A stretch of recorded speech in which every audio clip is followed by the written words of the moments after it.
Hello बच्चों, my self doctor Vinay Verma, biology expert, सर्वोत्तम biology, Hazratganj, Lucknow. तो स्टार्ट करते हैं। आज के लेक्चर में हम लोग पढ़ेंगे separation and isolation of the DNA fragment. तो मेन हेडिंग है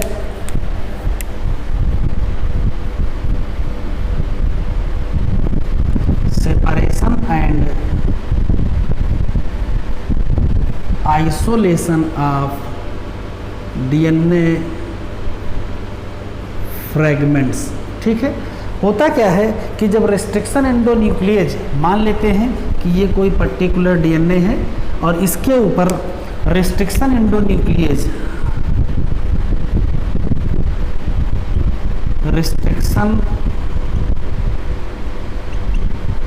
एंडोन्यूक्लियस की एक्टिविटी कंप्लीट होती है तो आपको पता है कि ये डीएनए को सेगमेंट्स में काट देता है। तो इससे होगा क्या कि हमको 2-3 फ्रैगमेंट्स मिलेंगे। इस 2-3 फ्रैगमेंट्स में से मान लेते कि ये हमारा डिजायर्ड सेगमेंट है, तो इस डिजायर्ड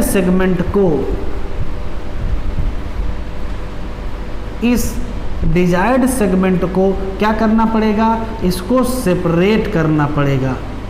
तो कैसे इसको सेपरेट करेंगे, इसकी चर्चा हम लोगों को हेडिंग में करनी है, separation and isolation of the DNA fragment. ठीक है, क्या करते हैं तो देखेंगे।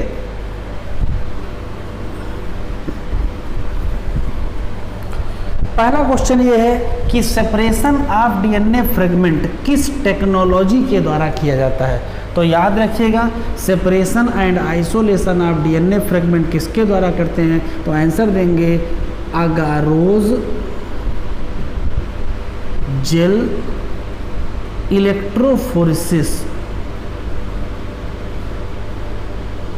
अगारोज जेल इलेक्ट्रोफोरेसिस या सिंपली क्या मिल सकता है, जेल इलेक्ट्रोफोरेसिस के द्वारा। तो पहला क्वेश्चन तो यही है कि डीएनए फ्रेगमेंट को सेपरेट किसके द्वारा किया जाता है, तो आंसर देंगे अगारोज जेल इलेक्ट्रोफोरेसिस के द्वारा। अब सवाल है ये है क्या, तो अगारोज जेल इलेक्ट्रोफोरेसिस में जो डीएनए होते हैं या डीएनए के जो फ्रेगमेंट्स होते हैं, क्योंकि आपको पहले से ही पता है कि डीएनए क्या होता है, तो नेगेटिव चार्ज होता है।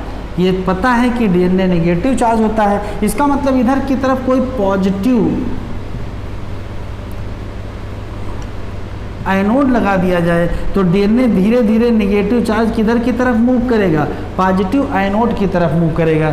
इसी मूव करने की प्रोसेस को कहते क्या हैं, इलेक्ट्रोफोरेसिस कहते हैं। लेकिन ये जो डीएनए मूव करेंगे ये किसके थ्रू मूव करेंगे, एक जेल बेड के थ्रू मूव करेंगे। किसके थ्रू मूव करेंगे, एक मैट्रिक्स के थ्रू मूव करेंगे। और ये मैट्रिक्स किसका बना होता है, तो आंसर देंगे अगारोज जेल का बना होता है। इसी नाते इसका पूरा नाम क्या हो जाता है, अगारोज जेल इलेक्ट्रोफोरेसिस। किसी भी नेगेटिव चार्ज का किसी भी पॉजिटिव चार्ज की तरफ मूव करना, ये तो इलेक्ट्रोफोरेसिस हो जाएगा, लेकिन मैट्रिक्स या अगारोज जेल के थ्रू मूव करते हैं, इसी नाते नाम इसका क्या हो जाएगा, अगारोज जेल इलेक्ट्रोफोरेसिस हो जाएगा। ठीक है, ये 2 क्वेश्चन हैं। अब इसमें 2-3 सवाल और हैं। होता क्या है कि इधर की तरफ डीएनए के सेगमेंट्स रिलीज किए जाते हैं, तो जब डीएनए के सेगमेंट्स रिलीज किए जाएंगे तो डीएनए के सेगमेंट इधर की तरफ मूव करेंगे अंडर द इलेक्ट्रिक फोर्स। तो इसमें एक क्वेश्चन याद रखिएगा, किधर से किधर मूव करते हैं, तो आंसर दीजिएगा टुवर्ड पॉजिटिव आयनोड। किधर की तरफ, टुवर्ड आयनोड। किधर की तरफ मूव करते हैं, टुवर्ड आयनोड की तरफ मूव करते हैं। दूसरा सवाल ये है कि जब मूव करेंगे तो कैसे सेपरेट हो जाएंगे। तो होता क्या है कि डीएनए मूव करते हैं, इनकी जो डिस्टेंस होती है वो डिपेंड ऑन साइज। ये साइज के हिसाब से मूव करते हैं। जैसे अगर बहुत इम्पॉर्टेंट है और बहुत बार पूछा गया है कि अगर स्मॉलर साइज डीएनए है तो मूव अवे, बिल्कुल दूर निकल जाएगा, और अगर लार्जर साइज होगा तो उतना दूर नहीं जा पाएगा। तो छोटा डीएनए होगा तो जैसे मान लेते हैं कि ये डीएनए के फ्रेगमेंट्स हैं, तो बड़े बड़े डीएनए फ्रेगमेंट्स हमको यहाँ देखने को मिलेंगे, लेकिन जैसे जैसे आगे होगा छोटे डीएनए फ्रेगमेंट देखने को मिलेंगे। तो बड़े वाले फ्रेगमेंट इधर होंगे, वो ज़्यादा दूर नहीं जा पाएंगे, और छोटे वाले डीएनए फ्रेगमेंट दूर जाएंगे। याद रखिएगा सेपरेशन किसके द्वारा करेंगे, तो आंसर देंगे अगारोज जेल इलेक्ट्रोफोरेसिस के द्वारा कहेंगे।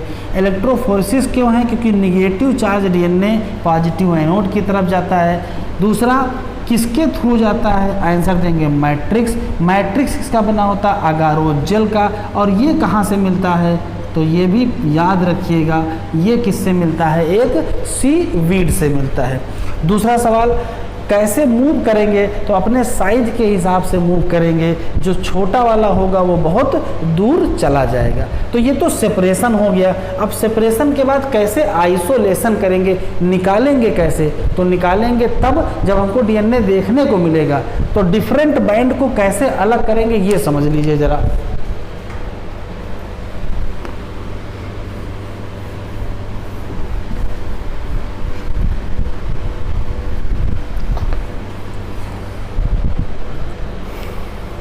मान लेते हैं कि ये जेल प्लेट है, ये जेल प्लेट है, और इस पे बहुत सारे डीएनए के फ्रेगमेंट्स हैं।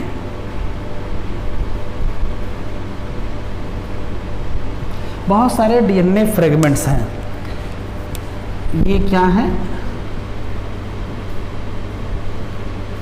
डीएनए फ्रेगमेंट्स हैं।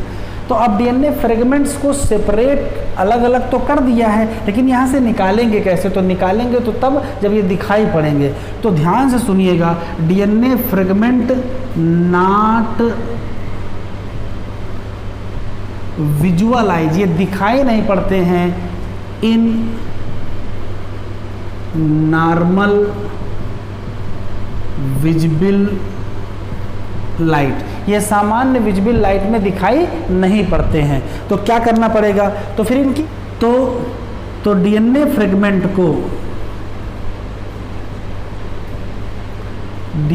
फ्रेगमेंट को स्टेन किया जाएगा। स्टेनिंग बाय किसके द्वारा, तो बहुत इम्पॉर्टेंट है, इथिडियम ब्रोमाइड। किसके द्वारा करेंगे, इथिडियम ब्रोमाइड के द्वारा करेंगे। और उसके बाद इनका इल्यूमिनेशन किसके द्वारा करेंगे,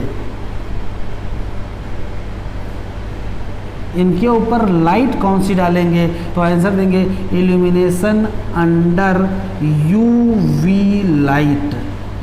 दो क्वेश्चन हैं, इनको देखेंगे किसमें, यूवी लाइट में देखेंगे, और देखने से पहले स्टेनिंग किसके द्वारा करेंगे, इथियम ब्रोमाइड से करेंगे। तब ये देखने को क्या मिलेंगे, जो डीएनए के जो फ्रेगमेंट कैसे दिखाई पड़ेंगे, तो आप कहिएगा ब्राइट ऑरेंज कलर के। तो तीन क्वेश्चन हैं, डीएनए फ्रेगमेंट को स्टेन किससे करेंगे, इथियम ब्रोमाइड से। डीएनए फ्रेगमेंट को इल्यूमिनेट किससे करेंगे, यूवी लाइट से। और कैसे दिखाई पड़ेंगे, bright orange band of DNA दिखाई पड़ेंगे। बैंड ऑफ डीएनए हमें देखने को मिलेंगे। अब इसके बाद क्या करना है, अब इसके बाद क्या करना है, जेल पीस मान लेते हैं ये हमारा डिजायर्ड सेगमेंट है, तो इसको कट आउट करेंगे।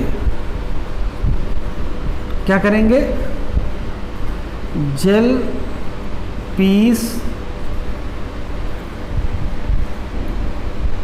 कट आउट करने के बाद इससे डीएनए फ्रेगमेंट आइसोलेट करेंगे। और इस पूरी प्रोसेस को क्या कहते हैं,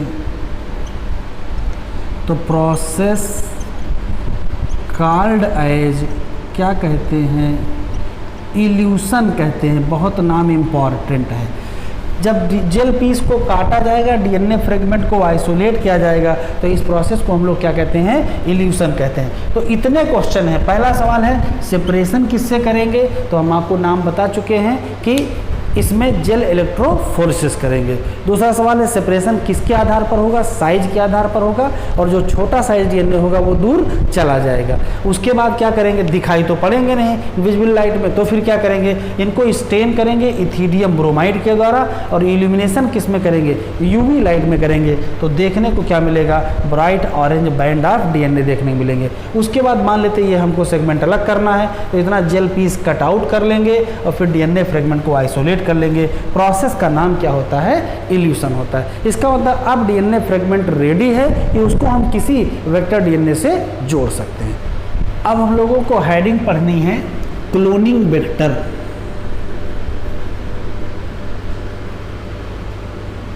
क्या है जरा समझ लीजिए। तो ये दो अलग अलग शब्द हैं, एक है क्लोनिंग और एक है वेक्टर।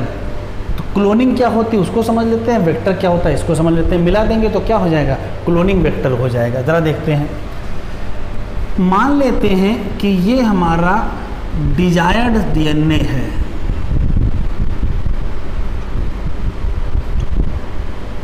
मान लेते हैं कि ये डिजायर्ड डीएनए फ्रेगमेंट है, ठीक है।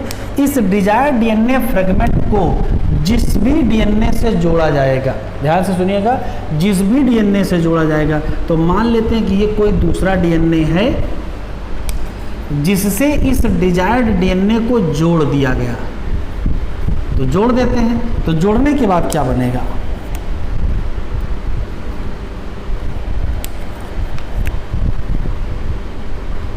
जोड़ने के बाद बनेगा रिकॉम्बिनेंट डीएनए, या इसको कहते हैं आरडीएनए। एक क्वेश्चन ध्यान से सुनिएगा, वो डीएनए जिससे डिजायर्ड पीस ऑफ डीएनए जोड़ा गया है, क्यों जोड़ा गया है, रिकॉम्बिनेंट डीएनए बनाया गया है। अब इसको किसी पर्टिकुलर, ये मान लेते हैं होस्ट सेल है, और इस होस्ट सेल के अंदर इस रिकॉम्बिनेंट डीएनए को पहुंचा दिया गया है।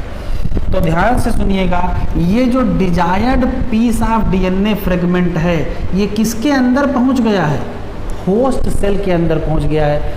होस्ट सेल के अंदर पहुंचने के लिए इस डिजायर्ड को इस डीएनए से जोड़ा गया है, तभी ये यहाँ पहुंच पाया है। तो कहने का मतलब है वो डीएनए मैं रिपीट कर रहा हूँ, वो डीएनए जिसकी मदद से डिजायर्ड डीएनए फ्रेगमेंट किसी होस्ट सेल में पहुंच जाता है, उसी डीएनए को कहते हैं वेक्टर डीएनए। तो वेक्टर क्लियर हो गया। वेक्टर क्या है, ऐसा कोई भी डीएनए जो किसी डिजायर्ड डीएनए सेगमेंट को किसी पर्टिकुलर होस्ट में पहुंचाने में मदद करे, उसको हम लोग कहते क्या है, वेक्टर। ठीक है। अब यहाँ पहुँचने के बाद क्या होगा, यहाँ पहुँचने के बाद ज़रा देखिए क्या होगा। पहुँचने के बाद इस होस्ट सेल का मल्टीप्लिकेशन होगा। होस्ट सेल का जब मल्टीप्लिकेशन होगा तो 2 होस्ट सेल बनेंगे। अब जब 2 होस्ट सेल बनेंगे, ज़रा देखिएगा, ये जो रिकॉम्बिनेंट डीएनए है ये दोनों होस्ट सेल में दिखाई पड़ गया, इसमें भी दिखाई पड़ गया और इसमें भी दिखाई पड़ गया। अभी तो रिकॉम्बिनेंट डीएनए 1 था और अभी रिकॉम्बिनेंट डीएनए 2 हो गए। इसका मतलब ये हुआ है कि जो रिकॉम्बिनेंट डीएनए है, जो रिकॉम्बिनेंट डीएनए है, ये क्या कर गया है, मल्टीप्लाई कर गया है। रिकॉम्बिनेंट डीएनए के मल्टीप्लिकेशन को कहते क्या हैं, इसी के मल्टीप्लिकेशन को कहते हैं क्या, क्लोनिंग ऑफ डीएनए। तो ऐसा वेक्टर जो किसी डिजायर्ड डीएनए की क्लोनिंग करवाए उसको क्या कहेंगे, क्लोनिंग वेक्टर। मैं फिर से रिपीट कर रहा हूँ, किसी पर्टिकुलर रिकॉम्बिनेंट डीएनए को मल्टीप्लाई करने को क्या कहते हैं, क्लोनिंग कहते हैं।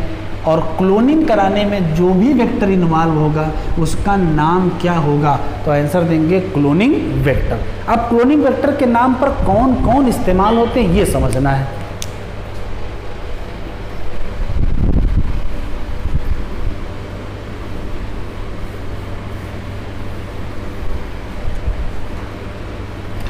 क्लोनिंग वेक्टर के दो एग्जाम्पल हम लोगों को याद रखना है। एक है प्लाज्मिड और दूसरा है बैक्टीरियोफेज। प्लाज्मिड किस में पाया जाता है? ये बैक्टीरिया में। और बैक्टीरियोफेज क्या है? तो ये तो वायरस है दैट इन्फेक्ट बैक्टीरिया। अगर क्वेश्चन पूछेगा प्लाज्मिड और बैक्टीरियोफेज कैसे यूज हो सकते हैं, तो आप आंसर दीजिएगा ये दोनों क्या हैं, क्लोनिंग वेक्टर की तरीके से इस्तेमाल होते हैं। इन दोनों के काम करने में थोड़ा सा अंतर है। ये दोनों प्लाज्मिड भी और बैक्टीरियोफेज भी क्या बनाएंगे, नंबर ऑफ कॉपीज ऑफ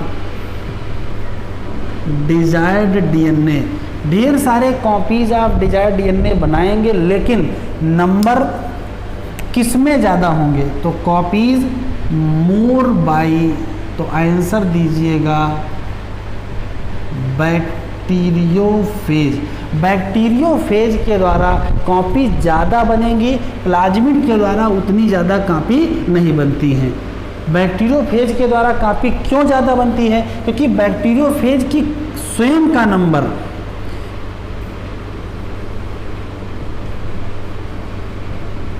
इनका ओन नंबर भी बहुत ज़्यादा हाई होता है, हाई पर cell.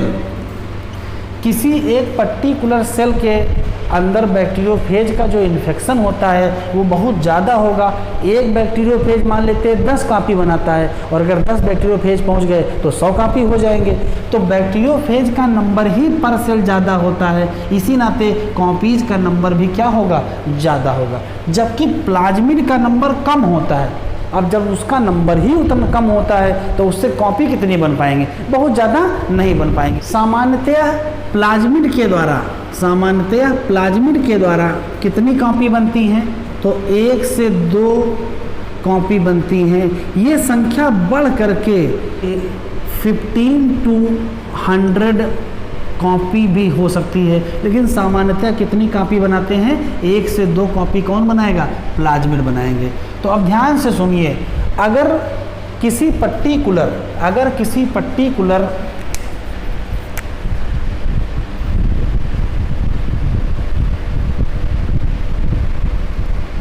Particular desired DNA segment को किससे लिंक कर दिया जाए, चाहे वो प्लाज्मिड से लिंक कर दिया जाए और चाहे वो बैक्टीरियोफेज से लिंक कर दिया जाए, तो इसके जो नंबर होंगे, इनके नंबर होंगे वो किसके बराबर होंगे, जितने नंबर प्लाज्मिड के होंगे या जितने नंबर किसके बन जाएंगे, बैक्टीरियोफेज के। तो नंबर ऑफ कॉपी किसके बराबर होगा, नंबर ऑफ प्लाज्मिड या number of bacteriophage. Number equal to किसके, तो आंसर देंगे नंबर ऑफ प्लाज्मिड या बैक्टीरियोफेज। प्लाज्मिड या बैक्टीरियोफेज के जितने नंबर होंगे, जितनी ज़्यादा उसकी कॉपी बनेंगे, उतने ही नंबर किसके बन जाएंगे, डिजायर्ड डीएनए सेगमेंट के। ठीक है। आज के समय में क्लोनिंग वेक्टर इस प्रकार के डिजाइन किए जा रहे हैं, जिसमें 2 खासियत होती है। पहली खासियत ये होती है कि इजी लिंकिंग हो जाए, आसानी से क्या कर सकें, जोड़ सकें, इजी लिंकिंग होना चाहिए, और हाई नंबर ऑफ कॉपी हो। क्या हो, हाई नंबर ऑफ कॉपी हो। ठीक है। तो एक वेक्टर होस्ट कैसा होना चाहिए, तो एक वेक्टर होस्ट ऐसा होना चाहिए जिसमें आसानी से लिंकिंग कर सके किसी डीएनए सेगमेंट को, और उसमें जब कॉपी बने या उसका जब मल्टीप्लिकेशन हो तो नंबर क्या हो, ज़्यादा से ज़्यादा होना चाहिए। ठीक है। अब हम लोग डिस्कस करेंगे प्रॉपर्टीज़ ऑफ क्लोनिंग वेक्टर। आखिर क्लोनिंग वेक्टर में क्या ऐसी प्रॉपर्टीज होनी चाहिए जो फैसिलिटेट करे क्लोनिंग को, कौन कौन सी क्वालिटीज होनी चाहिए किसी एक वेक्टर में। जैसे आपके सामने जो एग्जाम्पल बना है वो एक PBr322 प्लाज्मिड का बना हुआ है।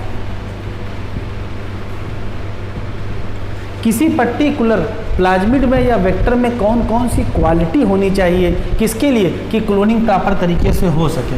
तो पहली जो शर्त है, पहली जो प्रॉपर्टी होनी चाहिए वो है कि ओरिजिन ऑफ रिप्लिकेशन, या शॉर्ट फॉर्म में इसको ओरी साइट कहते हैं। क्या कहते हैं? ओरी साइट। जैसे ये देखिए, ये जगह यहाँ से लेकर के यहाँ तक ये साइट है। किसी भी पर्टिकुलर वेक्टर में पहली शर्त है कि उसमें क्या होनी चाहिए, ओरिजिन ऑफ रिप्लिकेशन या ओरी साइट होनी चाहिए। ये क्या होती है? तो यही वो जगह होती है। यहाँ से दो प्रॉपर्टी जिसकी पाई जाती हैं ये होती, इसमें पहली बात याद रखनी है, site of start of replication. यही वो है जहाँ से रिप्लिकेशन स्टार्ट होता है या शुरू होता है। तो site of start of replication कौन सा है? तो आंसर देंगे ओरी साइट, ये होनी चाहिए। तो अगर ओरी साइट से डिजायर्ड डीएनए सेगमेंट को लिंक कर दिया जाएगा तो फिर सबसे पहले उसी का क्या हो जाएगा? रिप्लिकेशन हो जाएगा। तो इससे भी क्या कर सकते हैं?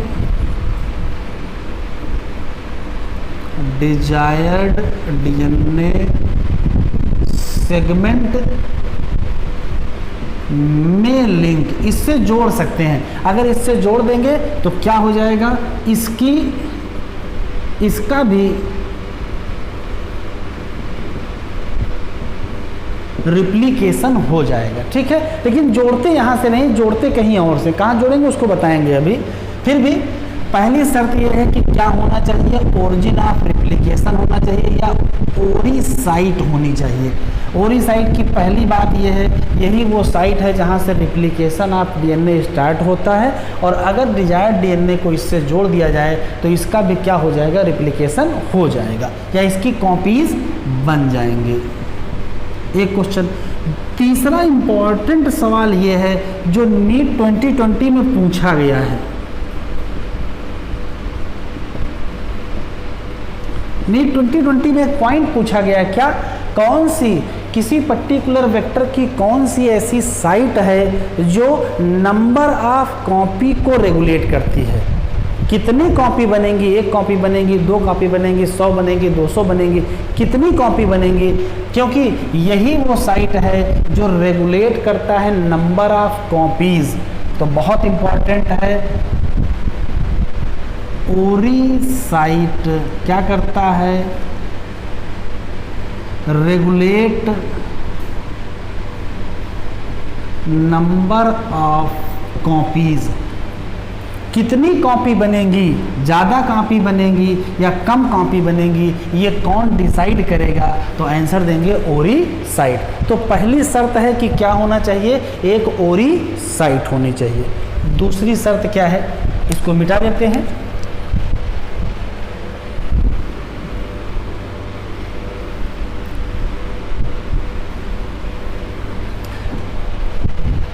तो फिर इसका मतलब ये है कि डिजायर्ड डीएनए को ऐसे वेक्टर से जोड़िए जिसकी ओरी साइट से ज़्यादा नंबर ऑफ कॉपी बनती हो। ज़्यादा नंबर ऑफ कॉपी अगर बनाना चाहते हो तो उससे जोड़िए जिसमें ज़्यादा नंबर ऑफ कॉपीज बनती हो। ठीक है।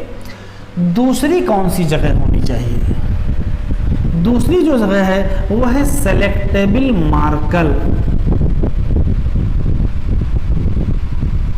सेलेक्टेबल मार्कर साइट होनी चाहिए। अब सेलेक्टेबल मार्कर क्या होता है तो अभी इसको हम अलग से डिटेल में पढ़ेंगे कि सेलेक्टेबल मार्कर होता है क्या है। फिर भी याद रखिएगा कि पर्टिकुलर प्लाज्मिड में ऐसी कोई जगह होनी चाहिए जहां पर एंटीबायोटिक का रेजिस्टेंस होना चाहिए। मतलब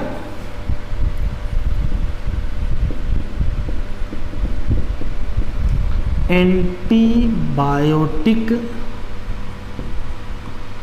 रेजिस्टेंट जीन रीजन, ऐसा कोई एरिया होना चाहिए जहां एंटीबायोटिक रेजिस्टेंट जीन पाए जाते हो। एंटीबायोटिक रेजिस्टेंट जीन वाला जो एरिया है वो यूज होता है एज ए सेलेक्टेबल मार्कर। तो सेलेक्टेबल मार्कर की तरीके से इसको यूज करना है। अब कैसे इसको हम सेलेक्टेबल मार्कर के तरीके से यूज करते हैं ये भी हम आपको अलग पढ़ाएंगे सेलेक्टेबल मार्कर हेडिंग में। फिर भी याद रखिए, यहाँ याद कर लीजिए कि antibiotic resistant gene act as selectable marker site. अब सेलेक्टेबल मार्कर जैसे PBR32 प्लाज्मिड में ये देखिए यहाँ से लेकर के यहाँ तक ये जो एरिया है ये एम्पीसिलिन का रेजिस्टेंट है, जबकि टेट्रासाइक्लिन का रेजिस्टेंट यहाँ से लेकर के यहाँ तक है। नॉर्मल इस्चीरिया कोलाई में कोई भी नो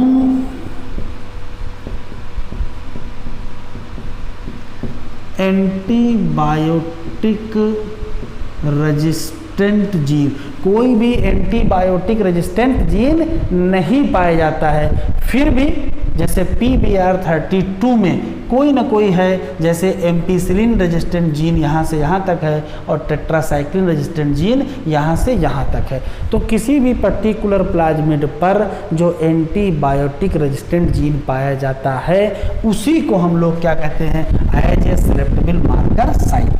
ये सेलेक्टेबल मार्कर की तरीके से कैसे यूज होते हैं इसकी अभी हम आगे डिस्कस करेंगे। तीसरा जो होता है वो है रिकॉग्निशन साइट। क्या होना चाहिए, रिकॉग्निशन साइट। अब रिकॉग्निशन साइट क्या है वो जरा देख लीजिए। ऐसी कोई जगह जहां आपका रिस्ट्रिक्शन एंडोन्यूक्लिएज एंजाइम उसको रिकॉग्नाइज कर ले। तो जिस जगह को रिस्ट्रिक्शन एंडोन्यूक्लिएज एंजाइम रिकॉग्नाइज कर लेता है कि उसी जगह से काटना है। जैसे SAL1 एक रिस्ट्रिक्शन एंडोन्यूक्लिएज एंजाइम है जो यहाँ से काटेगा, जैसे BAM-H1 यहाँ से काटेगा, HIND3 यहाँ से काटेगा, EcoR1 यहाँ से काटेगा, PVU फर्स्ट यहाँ से काटेगा, PST फर्स्ट यहाँ से काटेगा। तो होता क्या है कि पर्टिकुलर प्लाज्मिड में वो साइट दैट रिकॉग्नाइज बाई किसके द्वारा, तो आंसर देंगे specific restriction endonuclease. Specific restriction endonuclease enzyme के द्वारा रिकॉग्नाइज की जाने वाली साइट को कहते क्या हैं, रिकॉग्निशन साइट। अब होगा क्या, जब यहाँ से रिकॉग्नाइज कर लेंगे तो यहीं से तो कट कर देंगे। मान लेते हैं कि ये DNA है और रिकॉग्नाइज होने के बाद ये कट हो गया, तो इसी जगह तो हम डिजायर्ड DNA सेगमेंट को जोड़ेंगे। इसी नाते इसका दूसरा नाम क्या है, तो आंसर देंगे लिंकिंग साइट। तो यही रिकॉग्निशन साइट है और यही क्या है, लिंकिंग साइट है, क्योंकि यहीं पर डिजायर्ड DNA सेगमेंट को desired DNA segment linked to किससे, वेक्टर से। तो तीन चीजें होनी चाहिए। पहला, ऐसी कोई जगह होनी चाहिए जहाँ से रिप्लिकेशन स्टार्ट हो, इसको ओरी साइट या ओरिजिन ऑफ रिप्लिकेशन कहते हैं। दूसरी, ऐसी कोई जगह होनी चाहिए जिसका इस्तेमाल as a selectable marker site की तरीके से हो सके। जैसे प्लाज्मिड में पाया जाता है antibiotic resistant gene, normal E coli के प्लाज्मिड में कोई भी एंटीबायोटिक रेजिस्टेंट जीन नहीं पाया जाता है। और तीसरी चीज है रिकॉग्निशन साइट, या क्या होनी चाहिए, लिंकिंग साइट होनी चाहिए, या इसी को क्लोनिंग साइट भी कहते हैं। क्या कहते हैं, क्लोनिंग साइट कहते हैं। तो क्लोनिंग साइट होनी चाहिए, ये वो जगह है जहाँ से specific restriction endonuclease enzyme specifically cut करेगा, और जहाँ से कट करेंगे वही लिंक करेंगे। तो इसी को लिंकिंग साइट या इसी को हम लोग क्या कहते हैं, क्लोनिंग साइट। ये तीन चीज़ें होनी चाहिए, ठीक है। अब हम लोगों को डिटेल में पढ़ना है क्या है, सेलेक्टेबल मार्कर। एक पॉइंट और डिस्कस कर लीजिए, ये ROP साइट क्या है। तो चौथी जो साइट होती है वो ROP साइट है। ये वास्तव में वो साइट है जो DNA रिप्लिकेशन के लिए जो नेसेसरी प्रोटीन होती हैं, DNA रिप्लिकेशन के लिए जो नेसेसरी प्रोटीन है उनको बनाने वाले जहाँ जीन पाए जाते हैं उनको ROP साइट कहते हैं, मतलब रिप्लिकेशन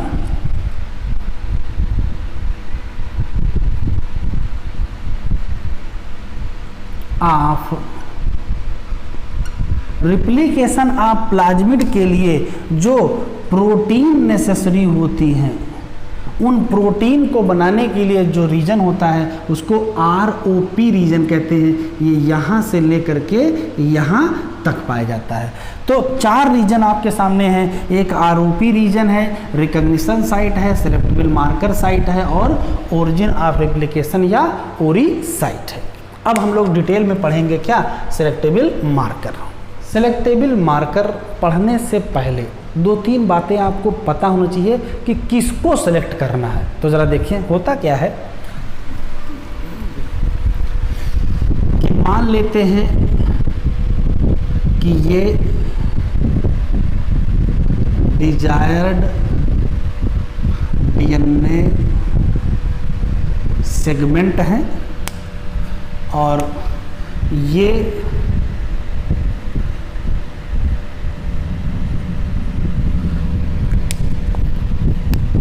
वेक्टर प्लाज्मिड है। ठीक है, तो ये डिजायर्ड DNA है, वेक्टर प्लाज्मिड है। आपने इन दोनों को जोड़ने के बाद क्या बनाते हैं, तो देखिए होता क्या है कि कुछ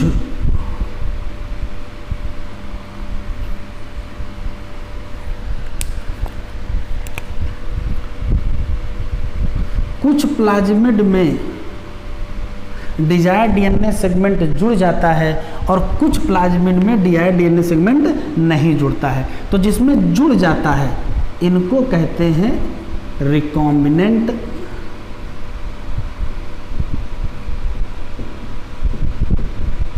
DNA और इनको कहते हैं नॉन रिकॉम्बिनेंट DNA। उसके बाद देखिए ये मान लेते हैं होस्ट सेल हैं,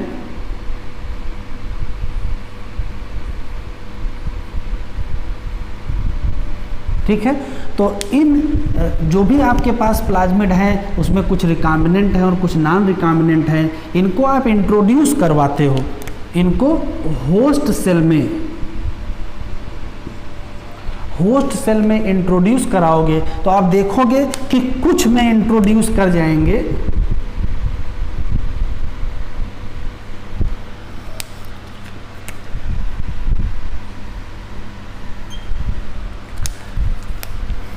तीन कंडीशन यहां बनने वाली हैं।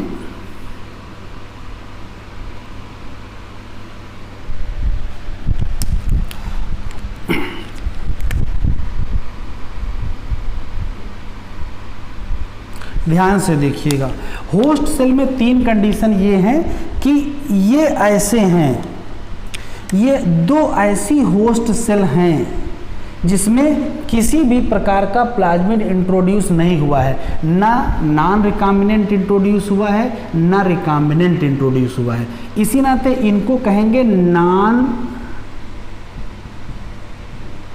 Transformants, non transformants. याद रखिएगा, शब्द आपको क्लियर होने चाहिए।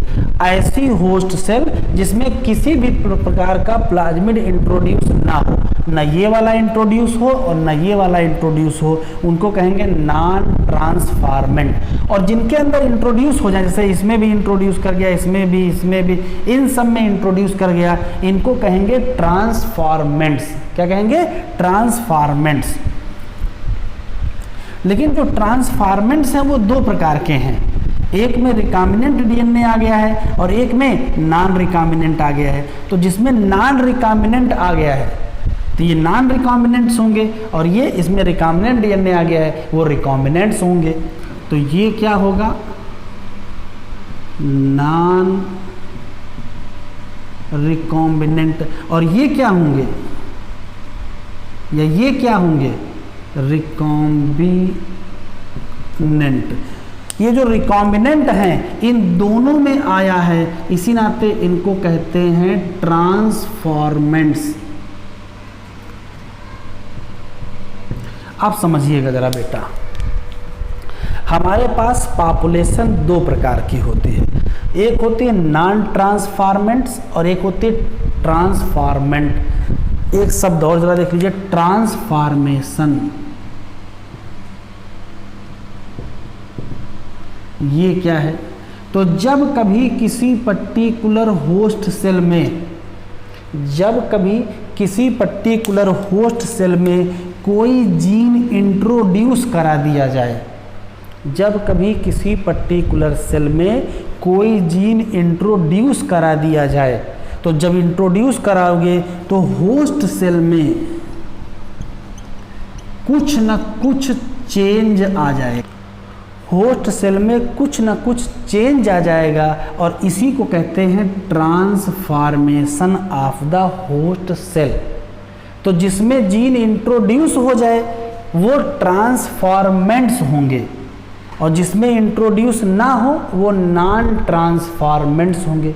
लेकिन जिसमें इंट्रोड्यूस हुआ है, एक में रिकॉम्बिनेंट जीन इंट्रोड्यूस हुआ है, लेकिन इसमें और इसमें नॉन रिकॉम्बिनेंट जीन इंट्रोड्यूस हुआ है, तो जिसमें जिसमें नॉन रिकॉम्बिनेंट जीन इंट्रोड्यूस हुआ होगा उनको नॉन रिकॉम्बिनेंट कहेंगे, और जिसमें रिकॉम्बिनेंट जीन इंट्रोड्यूस हुआ होगा उनको रिकॉम्बिनेंट कहेंगे। तो रिकॉम्बिनेंट और नॉन रिकॉम्बिनेंट किस में आते हैं, ट्रांसफॉर्मेंट्स में आते हैं, और जिसमें कुछ ना हो वो नॉन ट्रांसफॉर्मेंट्स होते हैं।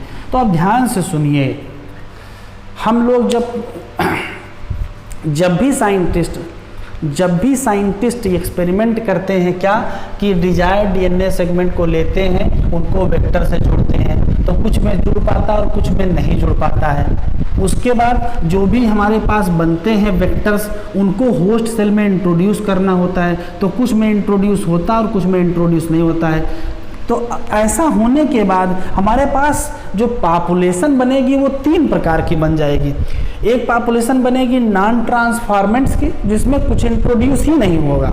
एक पॉपुलेशन ऐसी होगी जिसमें इंट्रोड्यूस हुआ होगा, उसको ट्रांसफॉर्मेंट्स कहेंगे। लेकिन जिसमें इंट्रोड्यूस होगा वो भी दो प्रकार के होंगे, क्या, एक में रिकॉम्बिनेंट जीन इंट्रोड्यूस किया होगा वो रिकॉम्बिनेंट होंगे, और एक में नॉन रिकॉम्बिनेंट इंट्रोड्यूस किया होगा वो नॉन रिकॉम्बिनेंट होंगे। तो हमें इन तीनों को पहचानना है, किसको, नॉन ट्रांसफॉर्मेंट्स को ट्रांसफॉर्मेंट से अलग करना है, और ट्रांसफॉर्मेंट में रिकॉम्बिनेंट को नॉन रिकॉम्बिनेंट से अलग करना है। इन तीनों को पहचानने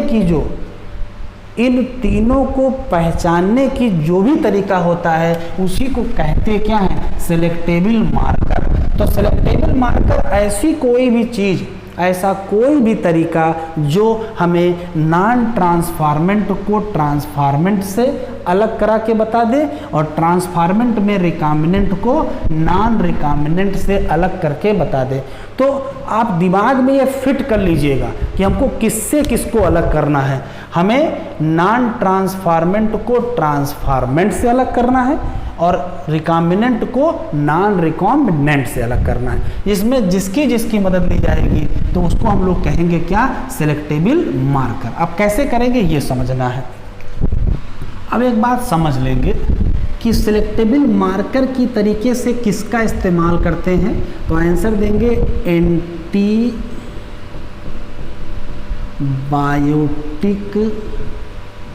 रेजिस्टेंट जीन। स्पेशली किसके लिए, तो या तो वो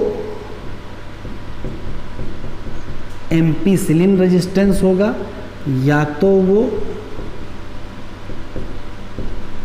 टेट्रासाइक्लिन होगा, या तो वो क्लोराम्फेनिकाल होगा, और या तो वो कानामाइसिन। इन चार एंटीबायोटिक के रेजिस्टेंट का जो जीन होता है वो इस्तेमाल होता है एज ए सेलेक्टेबल मार्कर। ठीक है, एक क्वेश्चन ये रटने वाला सवाल है, याद कर लीजिएगा। नॉर्मल ई कोलाई का जो प्लाज्मिड होता है इसमें नो एंटीबायोटिक रेजिस्टेंट जीन।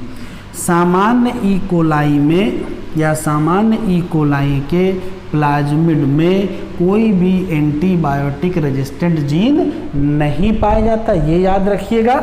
और सामान्यतः एंटीबायोटिक रेजिस्टेंट जीन किसका, चाहे वो एम्पिसिलिन का हो, चाहे टेट्रासाइक्लिन का हो, चाहे क्लोराम्फेनिकाल का हो और चाहे कानामाइसिन का जीन हो, ये ही इस्तेमाल होते हैं एज ए सेलेक्टेबल मार्कर। अब मेन बात समझने वाली ये है कि एक एंटीबायोटिक रेजिस्टेंट जीन का एज ए सेलेक्टेबल मार्कर कैसे इस्तेमाल होगा, ये आप अब हम लोग डिस्कस करेंगे कि एक antibiotic resistant gene selectable marker की तरीके से कैसे यूज होता है। तो मान लेते हैं कि BAM-H1 रेस्ट्रिक्शन एंडोन्यूक्लिएज एंजाइम का इस्तेमाल करके डिजायर्ड डीएनए बनाया गया, एक क्वेश्चन। इसी BAM-H1 को इस्तेमाल करके PBr322 प्लाज्मिड को कट किया जाएगा, तो ये यहाँ से कट कर देगा। अब जब ये यहाँ से कट कर देगा तो ये देखिए है कौन सा एरिया, टेट्रासाइक्लिन रेजिस्टेंट जीन वाला एरिया है। तो अगर प्लाज्मिड को यहाँ से कट कर देंगे तो इसका मतलब टेट्रासाइक्लिन का रेजिस्टेंस खत्म हो जाएगा। पहले सामान्य वेक्टर में एंटीबायोटिक का रेजिस्टेंस था, एम्पिसिलिन का भी था और टेट्रासाइक्लिन का भी रेजिस्टेंस था, लेकिन जब वेक्टर डीएनए को कट किया गया और डिजायर्ड डीएनए जोड़ करके उसको रिकॉम्बिनेंट डीएनए बनाया जाएगा तो टेट्रासाइक्लिन का रेजिस्टेंस क्या हो जाएगा, लॉस हो जाएगा। किसी भी, ध्यान से सुनिएगा, रिस्ट्रिक्शन एंडोन्यूक्लिएज एंजाइम की एक्टिविटी के बाद यदि कोई एंटीबायोटिक रेजिस्टेंस की प्रॉपर्टी लॉस हो जाती है तो इसको कहा जाता है इंसर्शनल इनएक्टिवेशन। क्या कहते हैं, इंसर्शनल इनएक्टिवेशन। मैं फिर से रिपीट कर रहा हूं, PBr32 प्लाज्मिड है और हम BAM-H1 रिस्ट्रिक्शन एंडोन्यूक्लिएज एंजाइम का इस्तेमाल कर रहे हैं। तो जब BAM-H1 का इस्तेमाल करोगे तो करेगा क्या, वो इसी जगह से कट कर देगा। अब जब यहाँ से कट करेगा तो टेट्रासाइक्लिन रेजिस्टेंस का जीन तो खराब हो जाएगा। तो पहले ये वेक्टर डीएनए कंप्लीट जब रहा होगा, जब ये वेक्टर डीएनए कंप्लीट रहा होगा तो इसमें एंटीबायोटिक रेजिस्टेंट का जीन होगा, एम्पिसिलिन का भी होगा, टेट्रासाइक्लिन का भी होगा। लेकिन जब इसको कट कर दिए होंगे तो टेट्रासाइक्लिन का रेजिस्टेंस लॉस हो गया होगा और इसी को कहते हैं इंसर्शनल इनएक्टिवेशन। ठीक है, एक क्वेश्चन तो ये इंपॉर्टेंट है। ठीक है, उसके बाद वेक्टर डीएनए को डिजायर्ड डीएनए से जोड़ दिया और क्या बना लिया, रिकॉम्बिनेंट डीएनए बना लिया। अब रिकॉम्बिनेंट डीएनए में भी एंटीबायोटिक का रेजिस्टेंस है, लेकिन सिर्फ किसका होगा, एम्पिसिलिन का। तो only ampicillin, only ampicillin resistance है यहाँ, जबकि पहले जो ओरिजिनल वेक्टर डीएनए था उसमें एम्पिसिलिन का भी होगा और टेट्रासाइक्लिन का भी होगा। दूसरी तरफ देखते हैं, ये एक ई कोलाई है, इसमें कोई भी एंटीबायोटिक रेजिस्टेंट जीन नहीं पाया जाता है। अब ध्यान से देखिएगा, हमारे पास तीन विकल्प हैं। जब वेक्टर डीएनए को इससे जोड़ा जाएगा तो हो सकता है जुड़े और हो सकता है ना जुड़े। तो कुछ ऐसे ओरिजिनल वेक्टर डीएनए भी हो सकते हैं और कुछ रिकॉम्बिनेंट डीएनए भी हो सकते हैं। तो हमारे पास दो तीन विकल्प हैं। पहला विकल्प ये है कि ये जो ओरिजिनल वेक्टर डीएनए है जिसमें रिकॉम्बिनेशन नहीं हुआ है और ये दूसरा रिकॉम्बिनेंट डीएनए है, ये वाला प्लाज्मिड या ये वाला प्लाज्मिड दोनों ई कोलाई में इंट्रोड्यूस ना हो। इंट्रोड्यूस करने का प्रयास किए लेकिन इंट्रोड्यूस ना हो। देखिए इसमें ओरिजिनल पहले वाला ही है, तो अगर इंट्रोड्यूस नहीं होगा तो क्या ई कोलाई में कोई चेंज आएगा, तो इसको कहेंगे नॉन ट्रांसफॉर्मेंट। मतलब no introduction of any type of plasmid या no introduction of foreign DNA, ये तो नॉन ट्रांसफॉर्मेंट्स हो जाएगी। लेकिन दूसरा विकल्प है कि ई कोलाई के अंदर प्लाज्मिड आए, ई कोलाई के अंदर प्लाज्मिड आए, लेकिन ऐसा प्लाज्मिड आ जाए जिसमें रिकॉम्बिनेंट डीएनए ना हो या जिसमें डिजायर्ड डीएनए ना जुड़ा हो। अब अगर डिजायर्ड डीएनए नहीं जुड़ा है तो आप जरा इमेजिन करिए इसमें क्या होगा।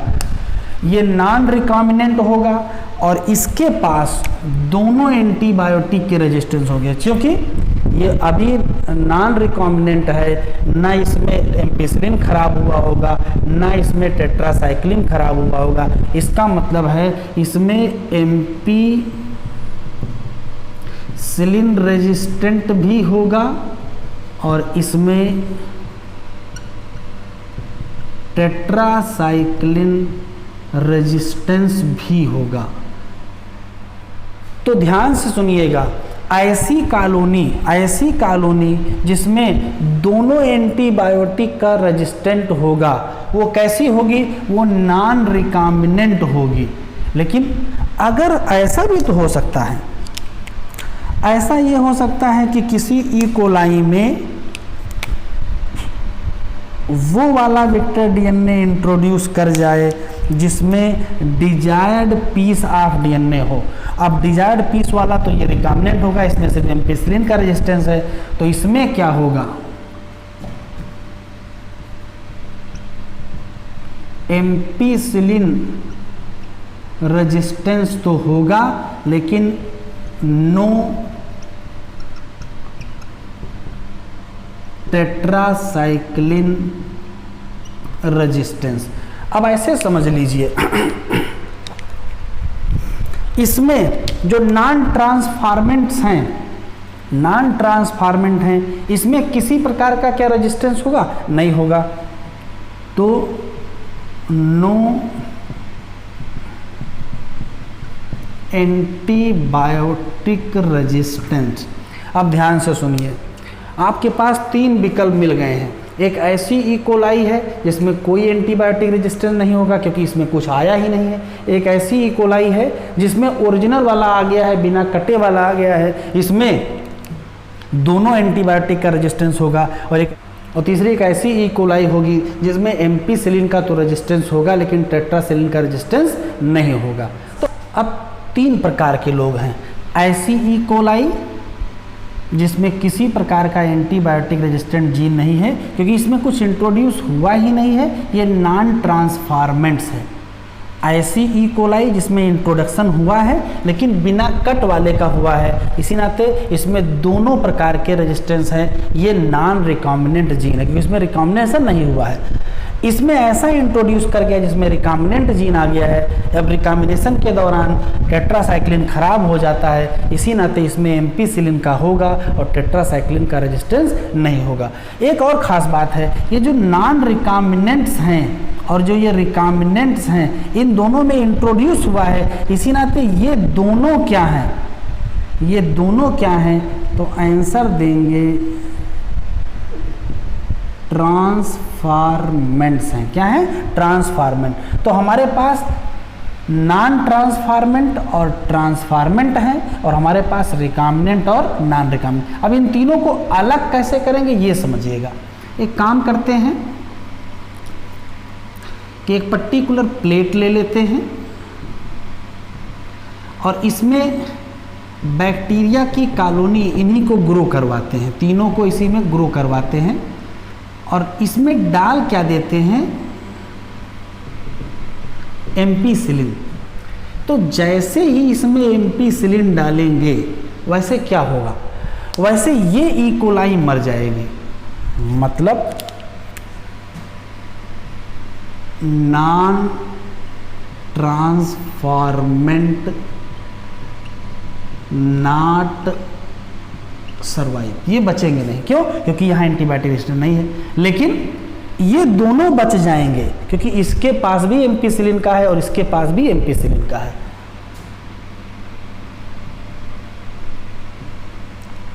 तो ट्रांसफॉर्मेंट्स क्या कर जाएंगे? सर्वाइव। मैंने आपको बताया कि ये दोनों क्या है, ट्रांसफार्मेंट। तो ऐसे क्वेश्चन पूछेगा, ट्रांसफार्मेंट को नॉन ट्रांसफार्मेंट से अलग कौन से जीन की मदद से करेंगे, तो आंसर देंगे एम्पिसिलिन एंटीबायोटिक की मदद से करेंगे। लेकिन जो ट्रांसफार्मेंट है वो दो प्रकार के हैं ना, नॉन रिकॉम्बिनेंट और रिकॉम्बिनेंट। तो पता करने का तरीका ये है कि जो सर्वाइव करेंगे इनको एक दूसरी प्लेट में ले जाइए, इनको एक दूसरी प्लेट में ग्रो कराइए, इसमें ग्रो करा देते हैं और इसमें क्या डाल दीजिए, इसमें डाल दीजिए टेट्रासाइक्लिन। अब जब आप टेट्रासाइक्लिन एंटीबायोटिक इसमें डाल देंगे तो जरा इमेजिन करें कौन सर्वाइव करेगा। देखिए इसके पास टेट्रासाइक्लिन का रेजिस्टेंस है और इसके पास नहीं है। इसका मतलब ये है, फिर यहाँ से हमको दो प्रकार की चीज़ें देखने को मिलेंगी। क्या देखने को मिलेगा, ये जो नॉन रिकॉम्बिनेंट है ये क्या कर जाएंगे, सर्वाइव कर।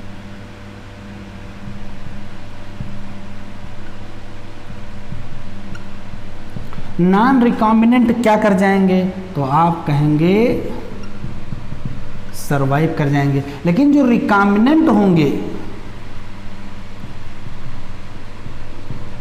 उन रिकॉम्बिनेंट में तो टेट्रासाइक्लिन का रेजिस्टेंस नहीं है, इसका मतलब ये क्या होंगे, नॉट सर्वाइव। अब याद रखिएगा, ऐसे क्वेश्चन पूछेगा, एनसीईआरटी में लिखा भी है कि रिकॉम्बिनेंट को नॉन रिकॉम्बिनेंट से कैसे अलग करेंगे, तो आप आंसर देंगे टेट्रासाइक्लिन की मदद से अलग करेंगे। लेकिन नॉन ट्रांसफार्मेंट को ट्रांसफार्मेंट से कैसे अलग करेंगे, तो आंसर देंगे एम्पिसिलिन।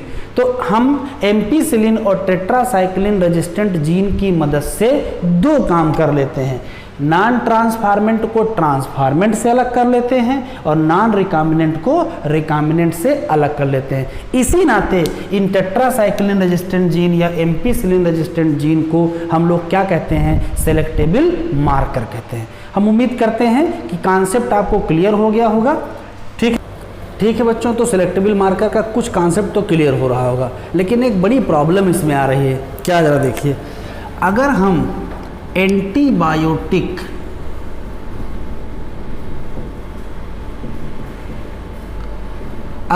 एंटीबायोटिक रेजिस्टेंट जीन की मदद से रिकॉम्बिनेंट या नॉन रिकॉम्बिनेंट को आइडेंटिफाई करेंगे तो हमें कम से कम दो प्लेटिंग करनी होंगी, 2 कल्चर प्लेटिंग की आवश्यकता होती है। एक कल्चर प्लेटिंग वो होती है जिसमें एम्पिसिलिन एंटीबायोटिक का इस्तेमाल करते हैं और दूसरी जिसमें टेट्रासाइक्लिन एंटीबायोटिक का इस्तेमाल करते हैं। और प्रोसेस भी बड़ी होती, कॉलोनी को ग्रो कराना पड़ता है, तो इसका कोई ना कोई अल्टरनेटिव तो निकालना ही पड़ेगा जिसमें कल्चर प्लेटिंग का इस्तेमाल कम करना पड़े या ना करना पड़े। तो इसका नया तरीका यह निकाला गया है कि रिकॉम्बिनेंट और नॉन रिकॉम्बिनेंट को आइडेंटिफाई करने के लिए उस जीन की मदद लेते हैं जिससे कोई ना कोई एंजाइम प्रोड्यूस होता है, जिससे कोई ना कोई एंजाइम प्रोड्यूस होता है और एंजाइम की मदद से कोई ना कोई रिएक्शन होती है और जब वो रिएक्शन होती है तो बैक्टीरियल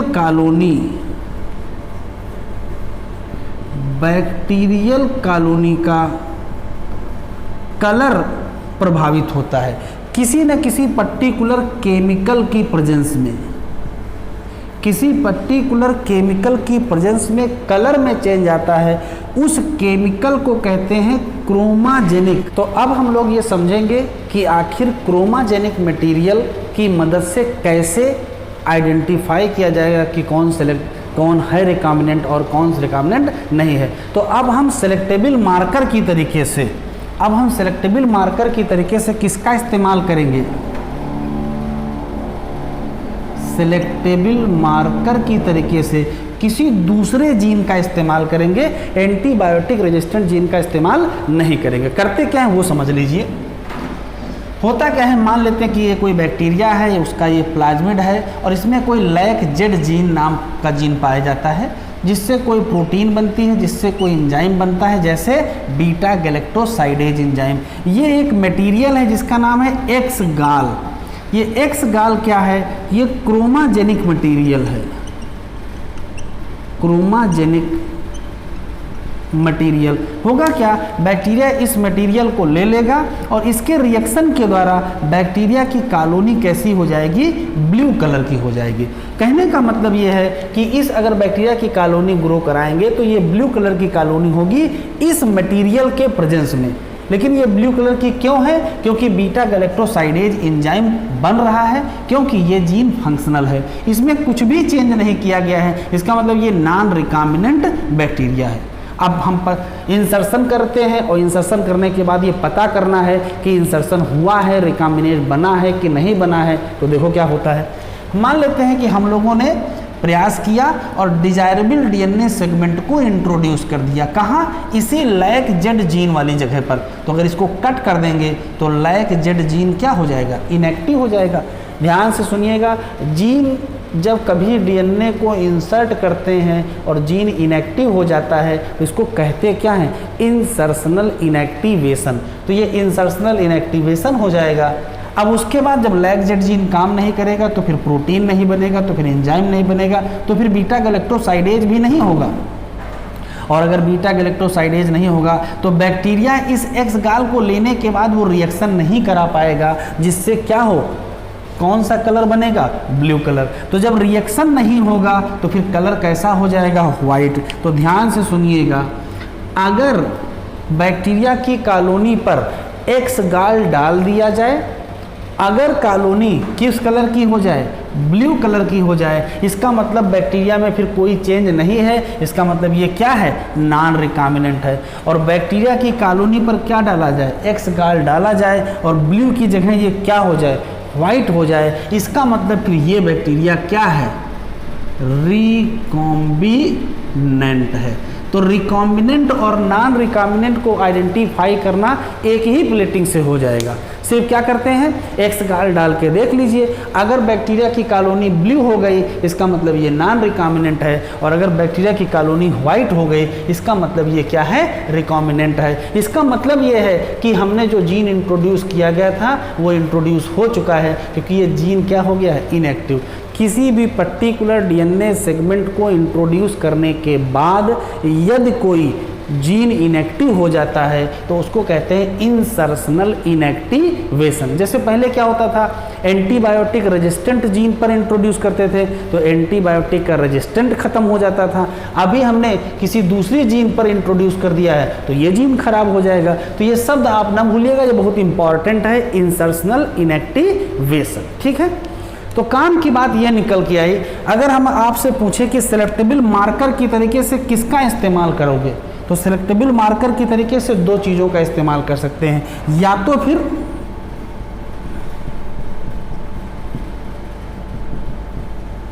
एंटीबायोटिक रेजिस्टेंट जीन का इस्तेमाल करोगे, या फिर किसी ना किसी एंजाइम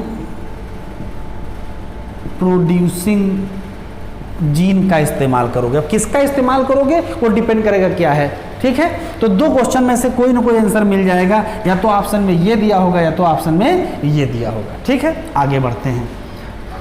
तो इस तरीके से सिलेक्टेबल मार्कर का कॉन्सेप्ट क्लियर हो गया है। इसमें एक बहुत इंपॉर्टेंट हेडिंग दी है, क्या, cloning vector in the plant and animal. कौन सा ऐसा है जो प्लांट में क्लोनिंग कराएगा और कौन है जो एनिमल में क्लोनिंग कराएगा। तो अगली हेडिंग बहुत इंपॉर्टेंट है।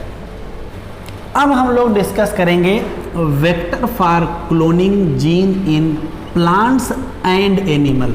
कहने का मतलब यह है कि किसी पर्टिकुलर जीन की क्लोनिंग करानी है, किसमें, प्लांट्स और एनिमल में। अभी तक हम लोग कर क्या रहे थे, किसी भी पर्टिकुलर जीन की क्लोनिंग कराते थे, किसमें, बैक्टीरिया में। और बैक्टीरिया में जीन क्लोनिंग कराने के लिए किसी न किसी वेक्टर का इस्तेमाल करते थे, और सामान्यतः वो वेक्टर क्या होता था, तो आंसर देंगे क्या, वो प्लाज्मिड होता था। तो किसी बैक्टीरिया में किसी जीन की क्लोनिंग कराने के लिए जब वेक्टर का इस्तेमाल करने की बात आती है तो आंसर देते थे वो प्लाज्मिड होता था। प्लाज्मिड की खास बात ये होती है कि ये small segment of DNA, small segment of DNA की अगर क्लोनिंग आपसे पूछेगा, आया हुआ सवाल है cloning of small segment of DNA, छोटे सेगमेंट ऑफ डीएनए की यदि आप क्लोनिंग करवाना चाहते हैं तो वेक्टर की तरीके से किसका इस्तेमाल करेंगे, तो आंसर देंगे क्या, प्लाज्मिड का इस्तेमाल करेंगे। लेकिन अगर स्मॉल की जगह क्वेश्चन आ जाए लार्ज सेगमेंट ऑफ डीएनए और इसकी क्लोनिंग करानी हो, लार्ज सेगमेंट ऑफ डीएनए की अगर क्लोनिंग करानी हो तो क्वेश्चन पूछेगा कि फिर कौन सा वेक्टर इस्तेमाल करेंगे। तो वेक्टर के नाम पर दो चीज़ें इस्तेमाल करते हैं, प्लाज्मिड की जगह इस्तेमाल करते हैं कॉस्मिड। क्या इस्तेमाल करेंगे, कॉस्मिड, या फिर क्या इस्तेमाल करेंगे, या तो कॉस्मिड इस्तेमाल कर सकते हैं, या तो BAC और या तो YAC। ये क्या है, बैक्टीरियल आर्टिफिशियल क्रोमोसोम, और ये क्या है, ईस्ट आर्टिफिशियल क्रोमोसोम। ध्यान से सुनना, आया हुआ क्वेश्चन है, कब पूछा गया है, नीट 2014 में क्वेश्चन पूछा गया है, cloning of small segment of DNA किस वेक्टर से कराएंगे, तो आंसर आपको क्या मिलेगा, प्लाज्मिड। लेकिन ये भी पूछा गया है लार्ज सेगमेंट ऑफ डीएनए की क्लोनिंग कैसे करा सकते हो, तो या तो कॉस्मिड से कराएंगे, या तो बैक से कराएंगे, या तो एक से कराएंगे। ऐसे ही क्वेश्चन पूछेगा, ध्यान से सुनिएगा। अगर हमको प्लांट्स में क्लोनिंग करानी है, किसी प्लांट सेल में क्लोनिंग करानी है, या किसी एनिमल सेल में क्लोनिंग करानी है, तो वेक्टर का इस्तेमाल किसका करेंगे, तो ध्यान से सुनिएगा, वेक्टर फॉर प्लांट सेल। ये बहुत इंपॉर्टेंट है, हर दूसरे साल एग्जाम में पूछा जाता है। प्लांट सेल में किसी जीन की अगर क्लोनिंग कराना चाहते हो, या प्लांट सेल में किसी जीन को इंट्रोड्यूस करना चाहते हो, तो वेक्टर का नाम पर किसका इस्तेमाल करेंगे, तो वेक्टर के नाम पर इस्तेमाल जिसका होता है वो बहुत बार पूछा गया है, क्या, अगारो बैक्टीरियम ट्यूमीफैसियंस। क्या नाम है, अगारो बैक्टीरियम ट्यूमीफैसियंस। ये है क्या, तो ये बैक्टीरिया है, ये वास्तव में इसको कहा जाता है, इसको ट्यूमर इंड्यूसिंग बैक्टीरिया, या इसको शॉर्ट फॉर्म में TI बैक्टीरिया भी कहा जाता है। तो और क्वेश्चन आपसे पूछेगा फॉर प्लांट सेल, किसी भी प्लांट सेल में किसी पर्टिकुलर जीन को इंट्रोड्यूस कराना चाहते हो, या किसी पर्टिकुलर जीन की क्लोनिंग करवाना चाहते हो, किसमें, प्लांट सेल में, तो वेक्टर के नाम पर किसका इस्तेमाल होगा, आंसर देंगे अगारो बैक्टीरियम ट्यूमीफैसियंस बैक्टीरिया, या ट्यूमर इंड्यूसिंग बैक्टीरिया, या TI बैक्टीरिया। लेकिन यही क्वेश्चन बदल दिया जाए, वेक्टर फॉर एनिमल सेल। अगर एनिमल सेल के लिए अगर आपसे वेक्टर पूछेगा, किसी पर्टिकुलर जीन की क्लोनिंग करानी है किसमें, एनिमल सेल में, एनिमल सेल में कराओगे तो वेक्टर के नाम पर किसका इस्तेमाल करते हैं, तो बहुत इम्पॉर्टेंट है बेटा, किसका, तो आंसर देंगे रिट्रोवायरस। क्या देंगे, रिट्रोवायरस। ये क्या है, तो आंसर देंगे एक RNA कंटेनिंग वायरस है, ठीक है। तो ये RNA कंटेनिंग वायरस होता है और ये कैंसर काजिंग वायरस होता है, कैंसर काजिंग वायरस होता है। तो दो क्वेश्चन है यहाँ पर, किसी जीन की क्लोनिंग करानी है, किसी जीन की क्लोनिंग करानी है, किसमें, बैक्टीरिया में, तो ज़्यादातर केसेज में प्लाज्मिड का इस्तेमाल करते हैं, स्मॉल सेगमेंट ऑफ DNA की क्लोनिंग करा देते हैं। लेकिन अगर लार्ज सेगमेंट ऑफ DNA की क्लोनिंग करानी है तो 3 चीज़ों का इस्तेमाल कर सकते हैं, कॉस्मिड का, बैक का और यैक का, ठीक है। बैक क्या है, बैक्टीरियल आर्टिफिशियल क्रोमोसोम, यैक क्या है, यीस्ट आर्टिफिशियल क्रोमोसोम। वेक्टर का इस्तेमाल करना है जीन की क्लोनिंग कराने के लिए, किसमें, प्लांट सेल में, तो वेक्टर के नाम पर कौन होगा, अगारोबैक्टीरियम ट्यूमीफेसियंस। ये बैक्टीरिया है, ये ट्यूमर इंड्यूसिंग बैक्टीरिया है, ठीक है। और अगर किसी एनिमल सेल में किसी जीन की क्लोनिंग कराना चाहते हैं तो वेक्टर के नाम पर क्या है, आंसर देंगे रिट्रोवायरस।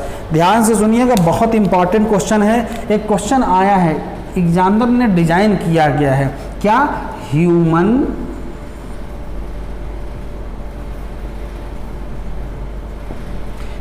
लिम्फोसाइट में यदि जीन इंट्रोड्यूस करना चाहते हैं, ह्यूमन लिम्फोसाइट में अगर जीन इंट्रोड्यूस करना चाहते हैं तो वेक्टर का इस्तेमाल कैसा करोगे, तो वेक्टर के नाम पर किसका इस्तेमाल करोगे, आंसर देंगे रिट्रोवायरस। एनिमल सेल ना दे करके क्या दे दिया था, ह्यूमन लिम्फोसाइट दे दिया था। तो चाहे ह्यूमन लिम्फोसाइट पूछे चाहे एनिमल सेल पूछे, वेक्टर के नाम पर किसका इस्तेमाल करेंगे, रिट्रोवायरस। जबकि अगर प्लांट सेल में किसी जीन को इंट्रोड्यूस करके उसकी क्लोनिंग करानी है तो वेक्टर के नाम पर अगारोबैक्टीरियम ट्यूमीफेसियंस। ये बहुत बार टिक कर लीजिए, ये बहुत बार पूछा गया है, ठीक है। अब सवाल ये है कि अगारोबैक्टीरियम ट्यूमीफेसियंस प्लांट सेल में जीन को कैसे इंट्रोड्यूस करता है, या रिट्रोवायरस एनिमल सेल में जीन को कैसे इंट्रोड्यूस करता है। तो इन दोनों को थोड़ा सा अलग से पढ़ लेते हैं। तो अब हम ये समझेंगे कि अगारोबैक्टीरियम ट्यूमीफेसियंस का इस्तेमाल एज ए वेक्टर कैसे होता है। तो होता क्या है कि जो अगारोबैक्टीरियम ट्यूमीफेसियंस है ये एक नेचुरल पैथोजेन है, किसका, प्लांट्स का। इसकी नेचुरल टेंडेंसी होती है क्या, कि ये इंट्रोड्यूस कर देता है जीन इन प्लांट सेल। अब प्लांट सेल में जो जीन इंट्रोड्यूस करने की इसकी टेंडेंसी है, इसी का इस्तेमाल करना है। ये क्वेश्चन पूछा गया है कि अगारोबैक्टीरियम ट्यूमीफेसियंस जीन को किस प्लांट सेल में इंट्रोड्यूस करेगा, डाइकाट में कि मोनोकाट में। तो याद रखिएगा, ओनली डाइकाट प्लांट, केवल डाइकाट प्लांट में भी ये सेल में ही जीन को इंट्रोड्यूस करेगा, मोनोकाट में इंट्रोड्यूस नहीं करेगा। तो सामान्यतः करता क्या है कि ये जीन को प्लांट सेल में इंट्रोड्यूस करता है और प्लांट सेल का जो जीन होता है उसको अपने कंट्रोल में ले लेता है, और इससे ये जो प्लांट सेल हो जाती है ये ट्यूमर सेल हो जाती है, और इसी नाते इसको कहते हैं ट्यूमर इंड्यूसिंग बैक्टीरिया। होता क्या है जरा देखें, ये ट्यूमर इंड्यूसिंग बैक्टीरिया है जो कि पैथोजेनिक है या विरुलेंट नेचर है, और इसका ये प्लाज्मिड है। और प्लाज्मिड में 2 चीज़ें पाई जाती हैं, एक जीन पाया जाता है जिसका नाम है tDNA, और उसका जो सहायक जो जीन है उसका नाम vir-DNA है। तो होता क्या है कि जब ये पर्टिकुलर बैक्टीरिया किसी प्लांट सेल को इन्फेक्ट करेगा तो अपना tDNA इसमें ट्रांसफ़र कर देगा। ये tDNA जब इसमें जाएगा तो प्लांट सेल कैसी हो जाएगी, ट्यूमर सेल हो जाती है। ये एक नेचुरल प्रोसेस है, क्योंकि ये नेचुरल पैथोजेन है किसका, प्लांट का। तो साइंटिस्ट को जब ये पता चला कि अगारोबैक्टीरियम ट्यूमीफेसियंस के पास ये क्वालिटी है कि वो जीन को इंट्रोड्यूस कर सकता है किसमें, प्लांट सेल में, तो साइंटिस्ट ने दिमाग लगा लिया क्या कि ऐसा करते हैं कि जो इसका टीडीएनए है, जो इस पर्टिकुलर प्लांट सेल के न्यूक्लियस में पाए जाने वाले डीएनए से जुड़ जाता है, तो एक काम करते हैं कि जो हमारा जीन ऑफ इंटरेस्ट है इसको इंसर्ट कर देते हैं इसी टीडीएनए में। अब टीडीएनए को अगर आप बीच से काट दोगे तो टीडीएनए क्या हो जाएगा, इनएक्टिव। इस टीडीएनए इनएक्टिव हो जाएगा और इसी को कहेंगे क्या, इंसर्शनल इनएक्टिवेशन। क्या इसके बाद ये टीडीएनए से यहाँ ट्यूमर हो पाएगा, नहीं हो पाएगा। इसका मतलब जब ये बैक्टीरिया अब कैसा हो जाएगा, नॉन विरुलेंट या नॉन पैथोजेनिक बैक्टीरिया, या इसको हार्मलेस बैक्टीरिया कहेंगे।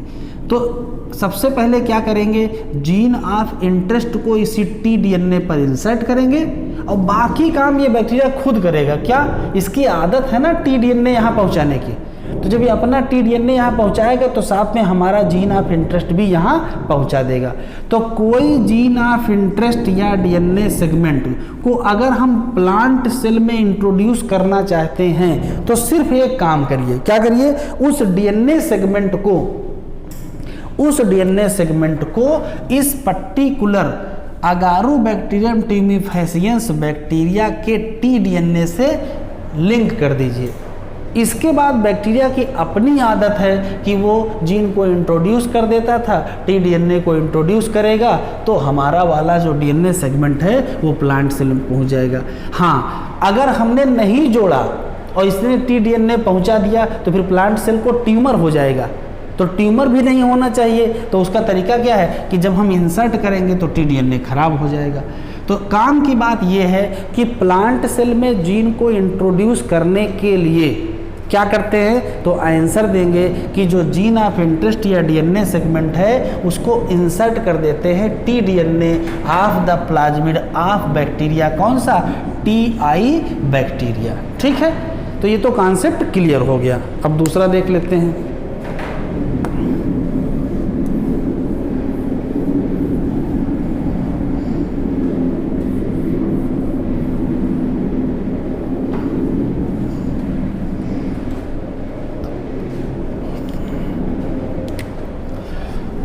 दूसरा है रिट्रोवायरस। रिट्रोवायरस क्या करता है, ये एक वायरस है जो कि आरएनए कंटेनिंग वायरस है। ठीक है, तो जरा देख लीजिए, मान लेते हैं कि ये कोई एनिमल सेल है और एनिमल सेल का ये न्यूक्लियस है। होता क्या है कि जो रिट्रोवायरस है, मान लेते हैं ये रिट्रोवायरस है और रिट्रोवायरस का ये आरएनए है। सामान्यतः करता क्या है वायरस, इस आरएनए को एनिमल सेल में इंट्रोड्यूस कर देता है। अब एनिमल सेल के अंदर क्या होगा, एनिमल सेल के अंदर जो वायरल आरएनए है ये किस में कन्वर्ट हो जाता है, वायरल डीएनए में। किसके द्वारा, आंसर देंगे रिवर्स ट्रांसक्रिप्शन।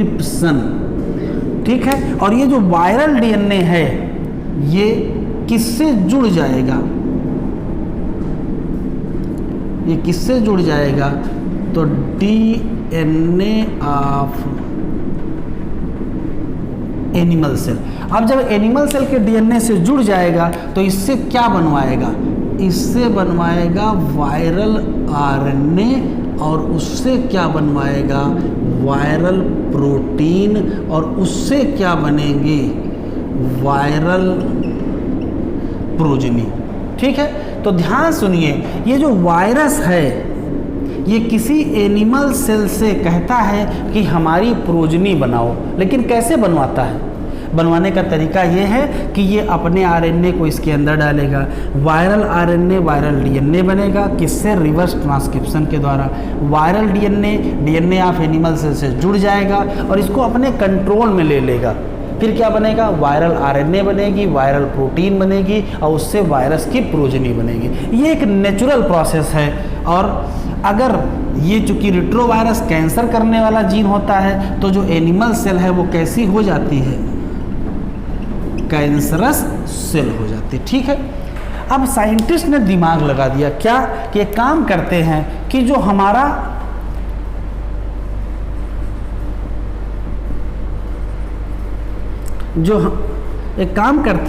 हमारा